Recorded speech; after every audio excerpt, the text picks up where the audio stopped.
Alright, playing behind the slide. I've also heard it called back fretting, whatever you want to call it.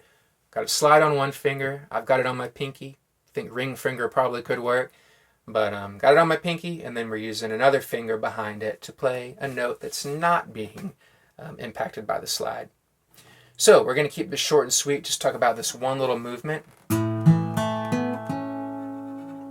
I'm in open tuning, so I'm in open E, all right? So this will work in any variant of open tuning as long as your intervals are root, fifth, root, third, fifth, root.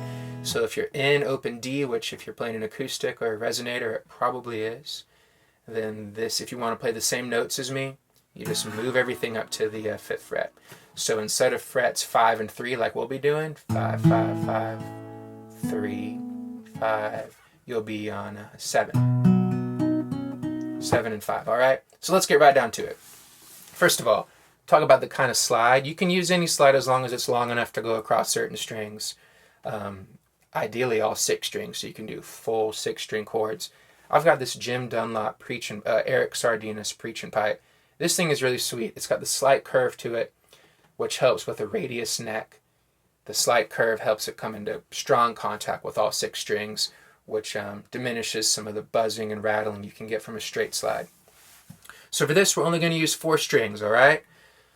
So again, I put my slide on my pinky. Your 3rd finger could work, whatever you want to do.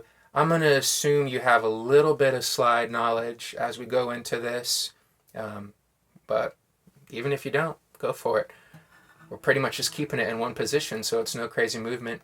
It's kind of a cool place to start, and it's a different approach to slide guitar playing than maybe most people are used to hearing. So, we're at the 5th fret, all right? We're going to use string 6, 5, 4, 3. That's all we need for now. So keep it as straight as you can above the 5th fret. That's another thing about playing this style. You don't want that slide at an angle like that, then you get some really dissonant sounds. You want it to be as straight as you can get it over the fret. All right, so we're over the 5th. With your thumb, your fingers, your pick, let's just go 6, 5, 4, 3. So we have a really nice sounding triad right there. All right, so what we're going to do now is we're going to introduce that behind the slide action.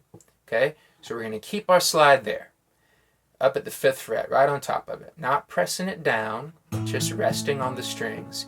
And you don't want to do it too hard, because now we're going to take our 1st finger and we're going to press that down back there on the 3rd fret of the 3rd string, so that we go from this to this.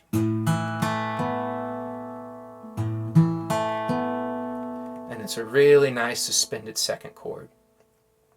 And that's really it. We're going between this major 3rd, suspended 2nd.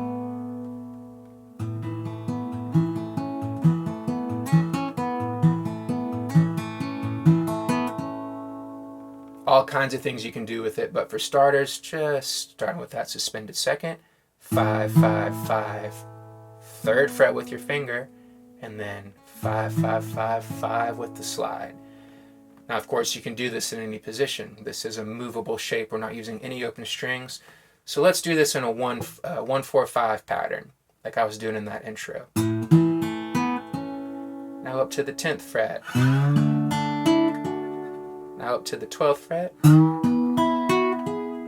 Back to the 5th. So it's a really fun, really pretty, simple as far as fretting. You'll find that you probably feel some discomfort in your wrist and your pinky or your ring finger just from trying to keep it straight. Slide is a piece of metal you got on your finger. It feels a little bit heavy. It's a little bit different from your normal guitar movement. But have fun with it. If you're a fingerstyle player, it's a way to introduce a different tone in there. Or if you're a slide player, it's a way to work in some fingerstyle arrangements.